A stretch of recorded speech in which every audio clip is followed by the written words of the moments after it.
everyone is gaming next-gen consoles, last-gen consoles are soon going to become obsolete.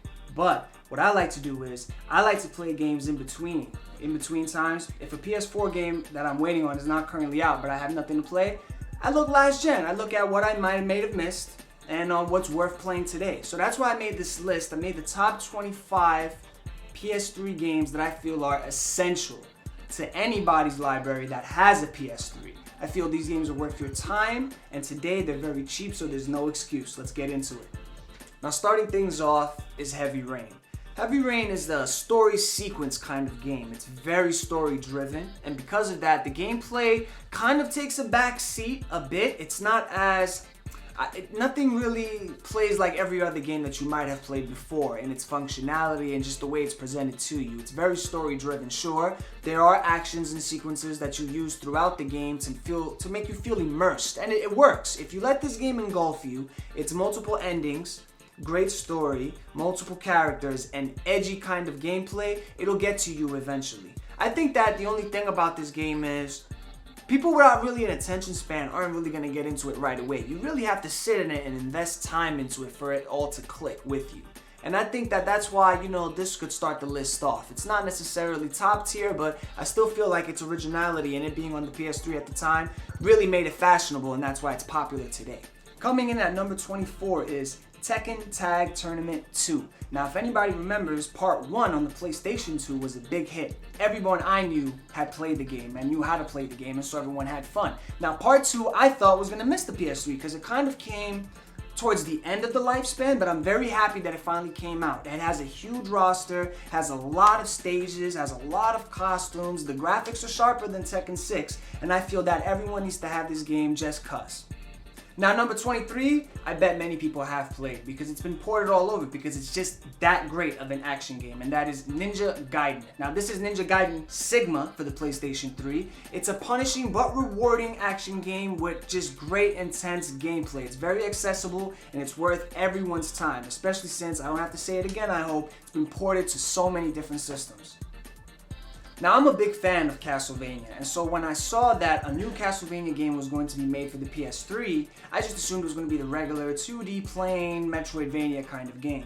But we actually got another full 3D environment Castlevania game, and that's Castlevania Lords of Shadow. And I was just surprised, pleasantly surprised. This is a great action game.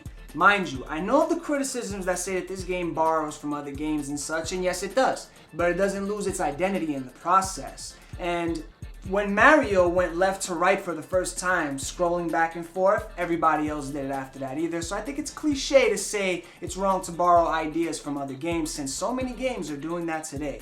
But it doesn't lose its identity, it has a long campaign, but if you're gonna get the complete version so you can have all the DLC. I recommend it at 22. Now, I know a lot of people would agree with me if I said that my 21 pick is a lot better than what's been coming out maybe recently, and that's Resident Evil 5. The only criticism I feel that there should be about this game is that it wasn't scary enough. Was it creepy? It was a bit creepy, but in a sort of like a more gross kind of way. But the action is on par. The co-op is very good. The AI of your partner character in this game is okay. She doesn't always get in the way much, but it could be worse. I have played Operation Raccoon City. It's a lengthy game. I feel like it's very on point. The action is up in ante, and it is still gross. It's just not as scary, but that doesn't stop it from being compelling. When I first heard about Dead Space, a survival horror game that was coming out, I thought it was going to be like most other games that call themselves survival horror games, a walk in the park. And then I played it with the lights off and the sound up, and wow, I really felt the pressure. I'm not going to lie to you. This does survival horror games right, and I think Capcom should take notes because they've been lacking in that department. But Dead Space 1 I chose primarily because I felt like they got less scarier as they went on. And I think that was just because they try to maybe appeal to more gamers. I don't really understand what the mentality is when you play a game and it gets you to feel these certain sensations, which is supposed to do. You're supposed to be immersed in it, but then it doesn't appeal to everyone. But I guess not everyone can really handle it because this is a nerve-wracking game. Now, anyone who's played the first BioShock game can tell you that its environment and art direction are very strong and really are what grabs you and pulls you into the game. And its morality choices between the little sisters really makes you think, with a nice little twist at the end of the game to top it all off. It has a long campaign. I feel like it's an eerie, twisted game, and it's very fun to play. And it's no surprise that it's had 2 other sequels after it. But the first one just is the best one, and it remains to capture everyone's attention again and again. I played the first Killzone game for the PS2, and I thought that was a good game. But then when I played the second one for the PS3, I really felt like Killzone 2 is what solidified and cemented Killzone into what it is today.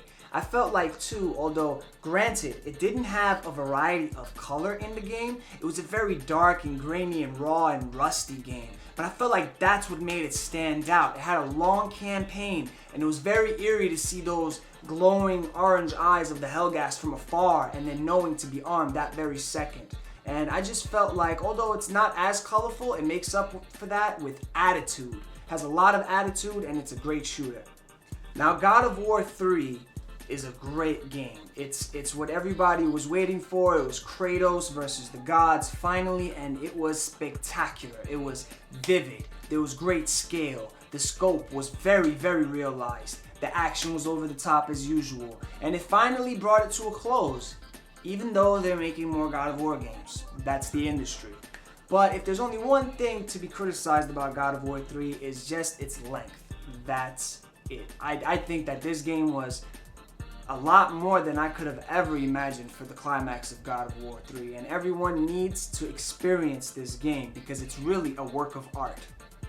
Now, some of the Call of Duty games that come out today may seem to be a bit stale, rinsed and recycled. But back when, they started having their first wave of Modern Warfare games, they were really something to look at. They went on and standard the first-person shooter for that generation of games. And I feel like Modern Warfare 2 was the highlight of that first trio that came out. And I feel that because it didn't suffer from senioritis. Modern Warfare 1 was such a success for them that they didn't get lazy right off bat, which is rare today. They did get lazy in the end, but Modern Warfare 2 was the highlight. It was tighter, it was better, the graphics were better, the campaign was longer, the multiplayer was more expansive, it was just a more immersive experience, and I think it's one of the best. When Metal Gear Solid 4 came out for the PlayStation 3, this game set a standard for the PlayStation 3 in both graphics and capability and gameplay. I like that it evolved a bit. I feel that Metal Gear has always adapted well to the times. It evolved a bit now where you can not only sneak and be cutthroat, but you can go in guns-ho if you really want to. It's not recommended if you're playing it on harder difficulty, but you can if you want to. And I like to switch up in gameplay. Freedom is always welcome. And I feel like its scope and story was tremendous for the time. We all thought it was going to be the end. They tricked us. But I'm loving Phantom Pain anyway. But this game is definitely one of the games that belongs in your library. PS3 library, every PS3 library. It's a great game and a very cinematic one. When I played the first release of Street Fighter 4, I liked it. It was solid. I didn't love it. I didn't think it was great or anything. And now we are, I think, 3 releases later, same game, but updated roster and tweaks and whatever. And we had Ultra Street Fighter 4. This is the version I recommend to anybody who's interested in playing a fighting game. Ultra Street Fighter 4 has a great big roster, unique roster, great art style, music, plenty of stages, costumes thrown in, and it's fighting heaven for last gen Street Fighter. Until Street Fighter 5 comes out, Ultra Street Fighter 4 is definitive right now. I played the original Splinter Cell games back on the first Xbox, Chaos Theory, Pandora's Tomorrow, and I thought those were pretty good games. I liked them. Sam Fisher seemed like a pretty good character. The gameplay was on point and such. But I've never been a fan of a Splinter Cell game as much as I am a fan of this game, Splinter Cell Blacklist. And that is because I feel like this game really came a long way from what I played back in the day. I feel like it's a lot more sharper, it's more fine-tuned, and I feel that it's more of a tactical strategy stealth game, if you can even understand that. You'd have to play it to know what I'm talking about. There's so many options in every layer of every level that you play in this game, and you can take so many routes, and I always feel like I have an option to trap somebody, and I think that's important too, especially with its good multiplayer, has a lot of variety, and so that just comes together in one good complete package, and I recommend this game. The Ratchet and Clank series have always been a Sony console staple kind of game, and there's no surprise that they had their own little other next-gen run on the P3 back then. And out of all of those, I feel Ratchet and Clank: A Crack in Time surpasses all expectations. Graphically, the game looks close to like a Pixar movie. The gameplay is as fun and as intuitive as ever, and I feel that it's a long campaign too, and that's a plus today. Games are getting shorter and shorter for some reason. I'd say about 12 hours, and the weapons are as fun and funny to use as always. It's always a good time, and I think it's a good broad story as well. Definitely don't want to miss this. Infamous 2 was made by the people who brought us Sly Cooper in their endeavor to try and become a bigger and better studio. And for the PS3, what they came up with was Infamous, and it was a good solid start. I felt it was like a good open world game, and it was very fleshed out, and it had its own identity. And then we have the sequel, so let's see what they can do with the sequel, Infamous 2. And it exceeded my expectations. Not only did they just make it more broad, they made it more fun. The story is more cohesive, and it just feels more colorful and more broad, and it doesn't take itself too seriously. I feel like the first one took itself too seriously but didn't have a real reason to do so. So this one is more, I will say in a sense, playful, but not a lot, just in a little sense, and that it helps the whole overall tone of the game. And it's really good. It's long, and there's plenty of stuff to do, things to collect, cool powers to master, upgrade, and just abuse, and it's a great game. Dark Souls 2 is the kind of game that's a punishing game, but it's a rewarding game at the same time. And it's challenging, but it's not challenging to the degree where one would feel that it's broken or unfair. It's the opposite of that, and that's what keeps people coming back for more. And to think, I played Demon's Souls thinking that was a pretty good game, and that was the end of it. I never thought it would catch on the way it did, but I like to see that gamers really show a backbone when it comes to gaming, to show just how technical it can get, and the rewards just become more high tension that way. Dark Souls 2 is full of content, and it's a great list of RPG to add, because we are just running out of great RPGs today. Now, I've played Deus Ex a bit when I was younger, and I liked that game, and it was alright. I played it on the PC. I forget which one it was. But I'd never played another one after that. Never again. And then this game came out, and I was like, oh, Deus Ex. I wonder what today Deus Ex would be like. And I went, and I played it, and it's one of those games that caught me off guard. And I got it, I remember, just on a weekend, and I played it, and I was so immersed. I didn't do anything that whole weekend but play this game. Beat it, played it again, beat it, and then I played it on another harder difficulty, and I just feel like it's an immersive game. I like that it lets you go down whatever road you want to. I can go in stealth. I always like to go in stealth, or maybe I'll just go in guns ho. Like I like options, I like choices, and I like variety in gameplay. And this game has that, and it's lengthy, and it's a bit choice driven. Not as much as I would like it to be. I would like certain aspects of the plot to be more affected by my choices, but it is choice driven in terms of plot element, not so much action plot driven. But it is a great game all in all, and I can't wait for the sequel. And get the director's cut. That's the best cut. The Uncharted series has now become one of the newer staple faces of the Sony brand, and rightfully so. The gameplay of the Uncharted series is without doubt very, very cohesive.